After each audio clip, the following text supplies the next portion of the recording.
आप आप बहुत अच्छा एक तरह से मतलब लोगों के लिए बहुत अच्छी अच्छी बातें बताते हैं। लेकिन आप भी सच्चाई जानते हैं कि आज के जी। टाइम पे लोगों का धर्म क्या है? पैसा, पावर, ठीक है, नेम फेम प्रेस्टीज और वासना। लोगों के आचरण में यही उतर गया है, लोगों के दिमाग में यही उतर गया है। अब लोगों के दिमाग में ये जो बैठ गया है कि यही सब करना, ज्यादा जी। ज्यादा पैसा, ज्यादा ज्यादा पावर, ज्यादा ज्यादा प्रॉपर्टी, ठीक है, ज्यादा ज्यादा रिलेशनशिप, अनअफेयर, लव अफेयर, जो भी हो, लिव इन रिलेशनशिप, तो यही सब लोगों के आचरण में घुस गया है। मेरा सवाल फिर से वही हो कि हम इतने दिनों से, इतने वर्षों से इतनी अच्छी अच्छी बातें, नॉट ओनली हिंदू धर्म, कुरान भी बहुत अच्छी अच्छी बातें किया है अपने कुरान में, पैगंबर मोहम्मद किए हैं, उधर बाइबल में भी अच्छी अच्छी बातें की गई है, उधर गुरु नानक जी की भी जो पुस्तक है उसमें भी अच्छी अच्छी, वो उनके 10 गुरु मिलके उन्होंने भी अच्छी अच्छी बातें की है।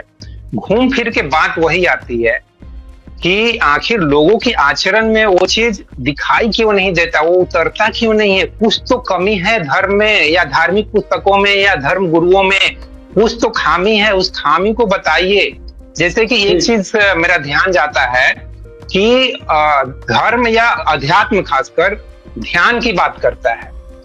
इसके बारे में देखिए, ओशो ने भी बहुत बातें की है, गौतम बुद्ध ने भी बातें की है, श्री कृष्ण ने भी बातें की है, और मैं भी इस चीज को अनुभव किया हूं कि व्यक्ति अगर अंदर से थोड़ा शांत बैठे, थोड़े अपने मन में जो कुछ भी चल रहा है, पैसा, पावर, प्रॉपर्टी, सेक्स, ये सब की जो बातें चल रहा है, उनको अगर वो अवलोकन करे, थोड़ा चुपचाप से बैठ के देखे कि उसके दिमाग में क्या चल रहा है, तो धीरे धीरे मन में वो जो कुछ भी चलता है वो शांत होता है। और फिर उसके अंदर जो गलत प्रवृत्ति होती है, वो प्रवृत्ति धीरे धीरे शांत होते जाती है। मतलब उसको फिर गलत करने की इच्छा ही नहीं होती है, चाहे वो किसी के साथ गलत व्यवहार हो, चाहे हिंसक व्यवहार हो, पैसे के लिए झूठ बोलना हो, ये सब प्रवृत्ति जो है, वृत्ति जो है, ये जो वासना है, वो धीरे धीरे शिथिल होता है, तिरोहित होता है, शांत होता है। तो आपका ये ऐसा कुछ ऑब्जर्वेशन है क्या? इसके बारे में क्या कहेंगे जी? जी, आपने कहा कि हिंदू धर्म, हालांकि तो इनको धर्म कहना बंद करो, क्योंकि जब हम ही धर्म कहेंगे तो फिर हम भी भ्रांति में फंस गए। तो हिंदू को हिंदू कहो, मुस्लिम को मुस्लिम कहो। जो हिंदू संप्रदाय है, इसमें जितने भी पुराण हैं, आप उनको पढ़ोगे तो उनमें निखालिस कवाड़ा भरा, पाखंड भरा है, जिसके कारण धर्म से वंचित होकर के अधर्म का कार्य किया जा रहा है। तो वहां पर वो गड़बड़ी होगी। और रही बात आपने कही कुरान की, तो कुरान में भी इतनी भसड़ भर रखी है, जिसको आप पढ़ोगे तो आपको भी पता चल जाएगा। तो एक पुस्तक में दोनों बातें आपको मिलेंगी। अच्छी बातें तो आपको दूर दूर से लोग बताते रहेंगे, लेकिन जो चीजें उनमें गड़बड़ी हैं उनका प्रचार नहीं करते, वो आंतरिक रूप से घृणा के रूप में कार्य कराते हैं। तो गड़बड़ी हर जगह है। वो गड़बड़ी इसलिए है क्योंकि ये जिसने भी तैयार किए हैं उनमें गड़बड़ी थी। तो जब वो पूरे ही पूर्ण रूप से शुद्ध नहीं थे, तो उनके द्वारा तैयार की गई पुस्तकें शुद्ध कैसे हो जाएंगी? और गड़बड़ी है, प्रमाणित है, सब जानते हैं। सब जानते हैं फिर भी नहीं बोलते, इसका मतलब एक दूसरे से डरते हैं, वो भी सत्य का आचरण नहीं करते। पुराने टोटली फर्जी आचरण पर सिद्धांतिक हैं। उनमें कोई भी आचरण ऐसा आपको देखने को नहीं मिलेगा जिससे ये कह दें कि पुराण अपने आप में शुद्ध और पवित्र है। ऐसे ही कुरान को जान लो, कुरान में भी इतनी भ्रांतियां पड़ी हैं जिसको देख करके क्लियर पता चलता है कि ये भी किसी ने या तो नशे में काम कर दिया है, या ऐसी भक्ते भक्ते काम कर दिया है, या फिर बाद में मिलावट की गई है। इतना इतिहास हम भी नहीं जानते। लेकिन जो प्रेजेंट में हमें कुरान और कुरान दिख रही है, इन दोनों में भयंकर गड़बड़ी है। और बाइबल में तो इतनी गड़बड़ी है, इतनी गड़बड़ी है कि व्यक्ति भी शर्मा जाए। तो आप किसकी ओर जाओगे, कहां जाओगे? यही तो भ्रांति है कि लोगों को ये कह दिया कि तेरी पुस्तक ये, मेरी पुस्तक ये, इसकी पुस्तक ये। ऐसे थोड़ी होता है। पुस्तकों का डिवाइजेशन नहीं होता, पुस्तकों को बांटा नहीं जा सकता। प्रत्येक पुस्तक हर एक की है, उसमें जो जो उत्तम है वो धारण करना धर्म है, और जो जो अनुत्तम है उसका छोड़ना धर्म है। और जो छोड़ने योग्य है उसको ना छोड़े, वो अधर्म है। तो पुस्तक धर्म नहीं होती, पुस्तक में धर्म और अधर्म दोनों होते हैं, धारण क्या करना है वो विवेक से पता चलेगा।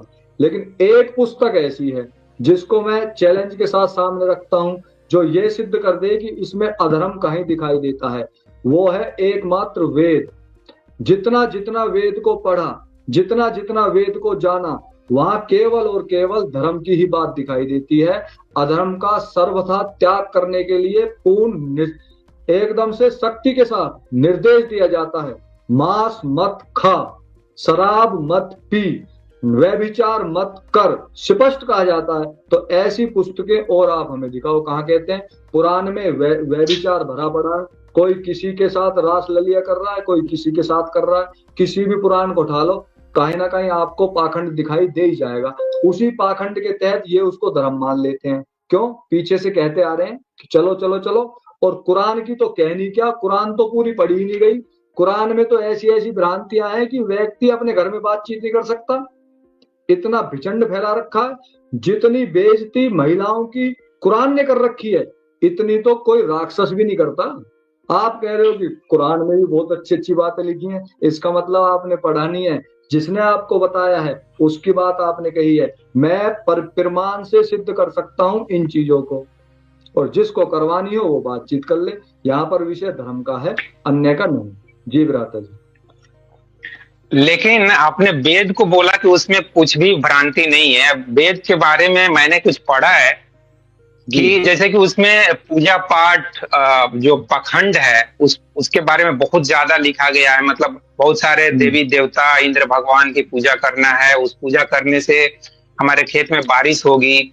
उसमें ये भी लिखा गया है कि पूजा करने से हमारे गाय के दूध में वृद्धि होगी। तो इस तरह के जो अंधविश्वास है ना, वेद में लिखा गया है ना ऐसा, तो ये सब तो इससे तो अंधविश्वास फैल रहा है। और ऐसा कौन सा देवता है जिसको पूजा करने से हमारे खेत में बारिश हो जाएगी, हमारे दुश्मन के खेत में बारिश नहीं होगी, हमारी गाय की दूध बढ़ जाएगी, दूसरे की गाय की दूध कम हो जाएगी।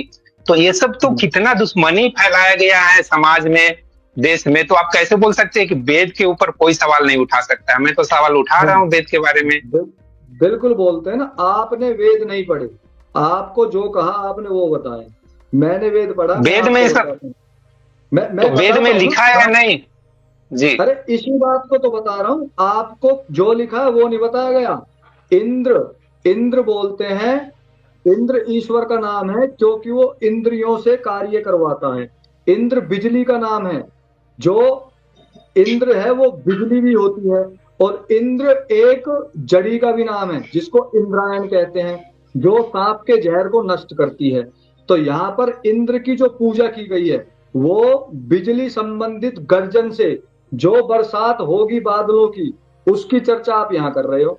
आप यज्ञ करोगे, इंद्र की पूजा यज्ञ से करने के लिए कही है। यहाँ पर इंद्र बिजली को लो, आपने यज्ञ किया, सुगंधित औषधियां जो प्रमाण से सिद्ध हैं, जिनसे वायु शुद्ध होती है, उन औषधियों को डाला, शुद्ध घी उसमें डाला। उससे एक मिनट इस बात को पूरी करने, मैं ये रिसर्च वाली बात कर रहा हूँ जो नासा ने रिसर्च की है, नासा की आधुनिक रिसर्च की मैं बात कर रहा हूँ। उन्होंने रिसर्च किया है कि गाय के एक तोले से कई टन वायु शुद्ध होती है, एक तोला घी से कई टन वायु शुद्ध होती है। वो वायु शुद्ध हो करके वो गुणकारी औषधियों के साथ मिल करके जब ऊपर जाता है तो बादलों में पानी को शुद्ध करता है। बिजली इंद्र फिर उस बिजली के उत्पन्न होने से उस बादल से वर्षा होती है, वो बादल भूमि में जाकर औषधि को शुद्ध करता है, उन औषधियों को गाय खाती है और गाय का दूध बढ़ता है। ये साइंटिफिक है, ये वैज्ञानिक है, ये भ्रांति नहीं है। अब आपको कोई कैसे बता रहा है तो उसका क्या करें, बताओ। हाँ जी बोलिए। सबसे पहले तो आप खुद एक शिक्षक हैं और जानते हैं कि किसी भी चीज को जलाने से कार्बन डाइऑक्साइड गैस निकलेगा। कोई भी चीज को जला दीजिए, चाहे घी को जलाइए, चाहे मिठाई को जलाइए, चाहे पुआ पकवान को जलाइए, चाहे लकड़ी को जलाइए, कोई भी चीज को जलाने से उसमें वो कार्बन मटेरियल है, वो ऑक्सीजन से रिएक्शन करेगा, फायर होगा और कार्बन डाइऑक्साइड गैस निकलेगा। अब कार्बन डाइऑक्साइड निकलने से वातावरण कैसे शुद्ध हो सकता है, पहली बात। दूसरी बात, आपने इंद्र देवता की बात की है। ये इंद्र देवता इंद्र का देवता, इंद्र ये देवता की बात नहीं, इंद्र बिजली, देव देव बोलते हैं देने वाला, तो जड़ देवता बिजली है, जड़ देवता है बिजली, ठीक मनुष्य है, नहीं है।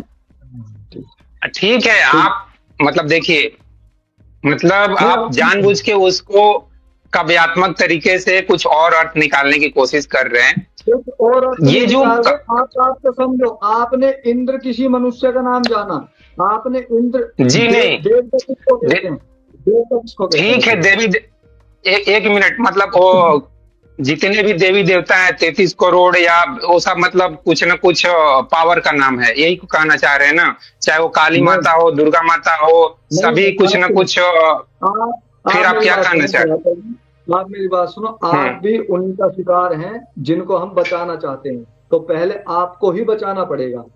33 करोड़ का मतलब है 33 प्रकार के देवता, जिनमें जड़ और चेतन दोनों आते हैं, जिनमें 8 वसु हैं। 8 वसु का मतलब है जो हमें बसाने वाले हैं, पृथ्वी, जल, अग्नि, वायु, आकाश और सूर्य, चंद्र और नक्षत्र, ये 8 वसु हैं। फिर है 11 प्राण, जिसमें से 10 प्राण है और एक आत्मा, इसको कहते हैं रुद्र। ये 11 रुद्र हैं, प्राण, अपान, व्यान, समान, उदान, नाग, देवदत्त, धनंजय, किरकल और एक और है। 10 ये प्राण हो गए और एक होगी आत्मा। जब ये प्राण आत्मा सही शरीर से जाते हैं तो सभी रोते हैं, इसलिए इनका नाम रुद्र रखा गया है। ऐसे एक है प्रजापति देवता, प्रजापति यज्ञ को कहते हैं, अग्निहोत्र को। ऐसे एक इंद्र देवता लेकिन है, इंद्र बिजली को कहते हैं। लेकिन इसमें आपने तो ये दुर्गा, काली और बाकी जो मेन देवी देवता हैं, इसको आपने छोड़ ही दिया, मतलब ये देवी देवता में नहीं है। छोड़िए, ये मुझे मुझे इस पे बहस नहीं है, मुझे इस पे ये बहस नहीं इसमें करना नहीं है। है, वो तो मैं कह रहा हूँ, जो उसमें है ही नहीं। वेदों ने जिनको देव कहा उन्हीं को तो हम भी देव कहेंगे ना, वो इसमें है ही नहीं। क्यों? तो फिर ये सरस्वती माता का और ये काली माता का, दुर्गा माता का ये सब पूजा पाठ हो रहा है, सबको बोल दीजिए खुलेआम के बंद कर देना चाहिए। बोलिए आप। नहीं नहीं, मैं किससे बोल सकता हूँ? अपने बच्चों से, अपने विद्यार्थियों से। पूजा पाठ के भी तरीके होते हैं। पूजा का अर्थ क्या है? पूजा का अर्थ है उसके गुणों को धारण करना। अगर सरस्वती किसको कहते हैं? सरस्वती विद्या का प्रतीक है, अर्थात विद्वता को प्राप्त करने के लिए उसको देवी का और लक्ष्मी, अलंकारिक रूप में नाम दे दिया। लक्ष्मी ठीक है, किसको तो कहते हैं? ये, श्री को, श्री को लक्ष्मी कहते अरे हैं। किसी को, सुनिए ना, किसी को कुछ भी कहिए, हाँ मेरा जी। प्रश्न ये है कि ये सब देवी देवता हैं या नहीं है, और ये किसी व्यक्ति को प्रतीक है कि नहीं है? ये सब किसी पावर का तो सिर्फ प्रतीक नहीं है ना। ब्रह्मा, विष्णु, महेश, ये सब क्लियर लोगों के दिमाग में है कि ये सब व्यक्ति के प्रतीक हैं भाई। कृष्ण व्यक्ति के नहीं प्रतीक हैं और उनको भगवान समझा जाता है। एनीवे, रुकिए, कृष्ण व्यक्ति है के ना? प्रतीक है। चेतन देवता दो होते हैं, एक आत्मा, दूसरा परमात्मा। परमात्मा चेतन देव है और बाकी आत्माएं भी चेतन देव हैं। माता भी देवता है, पिता भी देवता है, आचार्य भी देवता है, अतिथि भी देव है। तो चेतन देव है, बाकी उसमें आपको क्या दिक्कत हो रही है? जो कल्याण कर रहा नहीं है वो नहीं, देव है। हाँ भरता श्री, ये सब ठीक है, अच्छी अच्छी बातें, वही तो बोल रहा हूँ कि किताबों में अच्छी अच्छी बातें हम पिछले किताबों की 4-5 बात हजार कहाँ साल कर से रहा हूँ सुन रहे हैं। मैं? किताबों की नहीं, किताब की प्रमाण से जो सिद्ध है उसकी बात कर रहा हूँ। प्रमाण से क्या सिद्ध हो रहा है? प्रमाण से अभी आपने कार्बन डाइऑक्साइड से बोले वातावरण शुद्ध होता है, ये बिल्कुल गलत। ये अनिरुद्धा जी महाराज भी एक बार बोले थे कि घी जलाने से वातावरण शुद्ध होता है, गाय के गोबर को उपला बना के उसको जलाने से शुद्ध होता है। और फिर उन्होंने एक्सेप्ट कर लिया कि नहीं, ये मैंने ऐसे ही बोल दिया। तो इस चीज को कैसे प्रमाणित किया जा सकता है कि गाय के गोबर को जलाने से कार्बन डाइऑक्साइड निकलने से वातावरण शुद्ध होता है? तो बिल्कुल गलत है, ये तो साइंटिफिकली गलत है। इसको प्रमाणित किए बिना मैं कहीं नहीं जा रहा, आपको अच्छे से प्रमाणित करूंगा, क्योंकि अगर कसर छोड़ दी तो फिर आप परेशान हो जाओगे। इसलिए अच्छे से प्रमाणित करूंगा, मुझे कहीं नहीं जाना। मैं इस बात को प्रमाणित जी जी करूंगा, बिल्कुल। अग्निहोत्र से पूरे विश्व का कल्याण होता है। इस बात को मैं शब्द प्रमाण से, प्रत्यक्ष प्रमाण से और अनुमान प्रमाण से, तीनों से सिद्ध करूंगा। यहीं पे हैं, बाकी आप चिंता मत करो। नासा का भी प्रमाण मैं आपको दूंगा। और बताओ, वैज्ञानिकों का तो मान जाओगे, उनका नहीं मानोगे? रिसर्च जो हुई है उसको तो तो आपका मानोगे? तो आपका कहने का मतलब ये है कि अभी जो भी बाढ़ आ रहा है, भूकंप हो रहा है, वो सबको अगर हमें पूजा पाठ करके ठीक कर सकते हैं। अभी जो नॉर्थ इंडिया में सब बाढ़ और ये सब जिसमें हजारों लोग मर गए, बेघर हो गए, तो ये पूजा पाठ करके हम जग करके ठीक कर लेंगे। देखो, आप पूजा पाठ कहो या यज्ञ कहो, आप तीन शब्दों को एक साथ बोल रहे हो। पूजा का अर्थ है रख रखाव करना, आज्ञा का पालन करना, ये तो है पूजा का अर्थ। इसको इसी अर्थ में लो। नहीं, मेरा पाठ का मतलब है मेरा प्रश्न, पढ़ना और पढ़ाना। पाठ, मेरी बात सुन लो, आप शब्दों को बोल देते हो, अर्थ पता नहीं होता तो उससे तो शंका पैदा होगी ना। दर्शकों को भी बताना है। नहीं पूजा का अर्थ है रख रखाव, और पाठ का अर्थ है पढ़ना और पढ़ाना। यज्ञ का अर्थ है निष्काम भाव से किया गया कर्म। अब आप किसकी बात कर रहे हैं वो बताओ। मैं जितने भी धर्म में जो कुछ भी कर्म होते हैं उन सब की बात कर रहा हूं। जितने भी धर्म हैं और सभी धर्मों में जितने भी कर्म होते हैं, इंक्लूडिंग आपका सनातन धर्म की भी बात कर रहा हूं, उन सभी धर्मों में जो कुछ भी बताया गया है वो सबको करने से आज के जीवन में जो 800 करोड़ लोग पैदा हो चुके हैं उनके जीवन में जो भसड़ मची हुई है, ठीक है, वो भसड़ को कैसे खत्म किया जाए, पर्पस यही है, धर्म का पर्पस वही है। तो मैं चाहूंगा कि नटसेल में आप थोड़ा सा चर्चा को समाप्त करते हुए अपना जो कुछ भी है वो बता दीजिए जी। हाँ जी, देखिए, एक तो मैं आपको बताता हूँ, जर्मनी के एक वैज्ञानिक जो केमिस्ट्री, मेडिसिन, रेडियोलॉजी के ज्ञाता हैं तथा जर्मन विश्वविद्यालय में पढ़ाते भी हैं, लिखते हैं, स्वयं अग्निहोत्र का परीक्षण करने के बाद मैंने पाया कि सचमुच अग्निहोत्र के आचरण द्वारा मानो आपके हाथ में प्रदूषण के विरुद्ध एक अद्भुत अस्त्र आ गया है। उक्त वैज्ञानिक जर्मनी की एक कैंसर इंस्टीट्यूट के संचालक भी हैं। पूना के फायुसन कॉलेज के जीवाणु शास्त्रियों ने एक प्रयोग किया, जिन्होंने 36 इंटू 22 इंटू 14 घन फुट के एक होल में एक समय का अग्निहोत्र किया। परिणाम स्वरूप 8000 घन फुट वायु में कृत्रिम रूप से निमित्त प्रदूषण का 77.5% हिस्सा समाप्त हो गया। इतना ही नहीं, इसी प्रयोग से उन्होंने पाया कि एक समय के ही अग्निहोत्र से 96% हानिकारक कीटाणु नष्ट होते हैं। यह सब यज्ञ की लाभदायक गैसों से ही संभव है।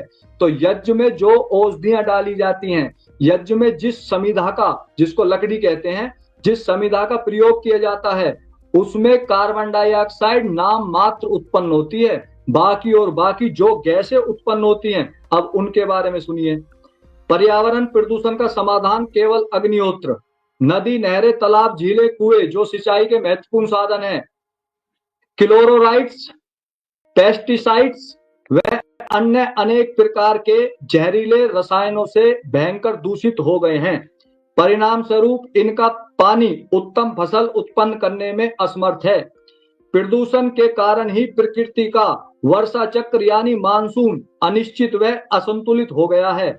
साथ ही कहीं कहीं पर तो वर्षा का पानी इतना अम्ल युक्त यानी एसिड होता है कि अच्छी फसलों को भी नष्ट कर देता है। जंगलों की अंधाधुंध कटाई, नदी नालों, खेतों में फेंकी जाने वाली गंदगी या कूड़े के कारण पौधों को कार्बन डाइऑक्साइड का ग्रहण करने तथा पर्याप्त मात्रा में ऑक्सीजन को छोड़ने की प्रक्रिया मंद होती जा रही है। इसका समाधान केवल अग्निहोत्र ही है। कैसे? अब देख लो।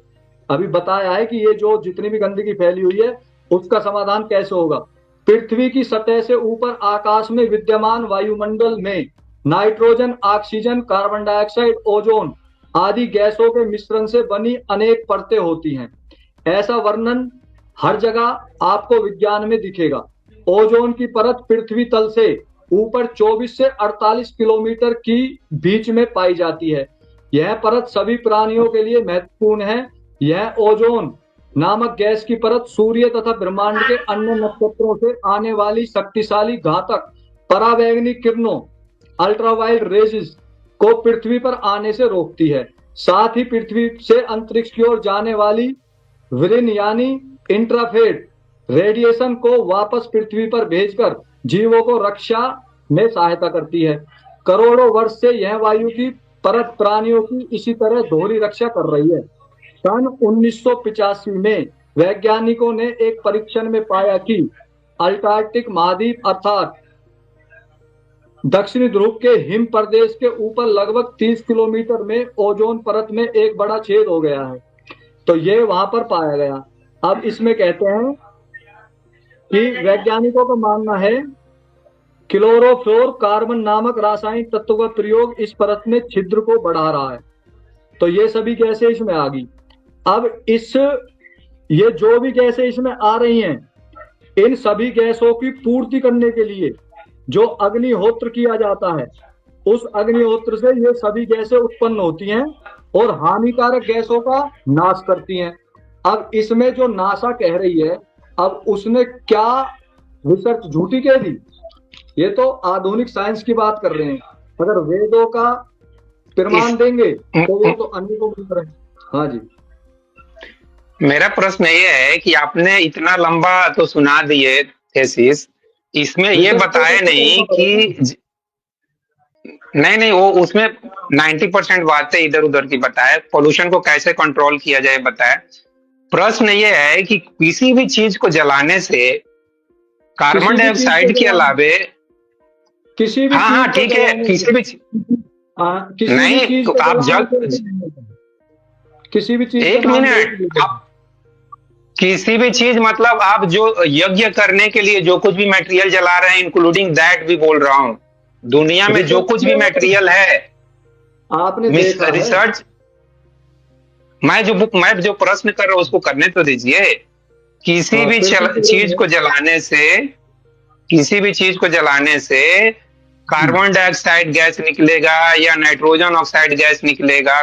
कार्बन नाइट्रोजन यही सब मोस्टली हमारे वायुमंडल में है, यही दो गैसें ज्यादा निकलेगी। आप एक शिक्षक हैं, इस चीज को आप भी जानते हैं। और हमको चाहिए ऑक्सीजन गैस, हमारे वायुमंडल में जितना ज्यादा ऑक्सीजन हो उतना अच्छा है, और जितना कम कार्बन डाइऑक्साइड हो उतना अच्छा है, सो दैट कि कार्बन इमिशन, इसके बारे में आचार्य प्रशांत इतना ज्यादा लोगों को अवेयर करने की कोशिश करते हैं। तो ये कैसे हो सकता, कौन सी गैस पैदा हो गई जिससे वातावरण शुद्ध हो जाएगा? ये आपने बताया ही नहीं। उस रिसर्च पेपर में क्या लिखा है? आपने कुछ ऐसा चीज बताया कि उस ऑक्सीजन पैदा हो जाता है जिससे हमारे वायुमंडल की शुद्धिकरण हो जाएगी? ऑक्सीजन से शुद्धिकरण होगा, कार्बन डाइऑक्साइड के कमी से शुद्धिकरण होगा, और आप बोल रहे हैं कि जलाने से वो शुद्धिकरण हो रहा है। मैं मान लेता हूं कि कुछ वायरस मर सकते हैं, लेकिन कौन सा गैस पैदा हो रहा है जिससे हमारा पॉल्यूशन कम होगा? उस चीज को बताइए। उस थीसिस में क्या लिखा है? कौन सी गैस ऐसा पैदा होती है जिससे वायुमंडल शुद्ध होगा? उसके लिए आप थोड़ी सी बात करो, वहीं मैं जा रहा हूँ। मुझे पता था आप ये भी पूछोगे। अब मैं आपको ये भी बताऊंगा कि अग्निहोत्र से कौन सी गैस उत्पन्न होती है। उस चीज को मैं बताइए। वो मेरे पास था, बस उसको ढूंढने में टाइम इसलिए लग रहा है क्योंकि वो फाइलों में दबी हुई है। आप बेचिंत रहें।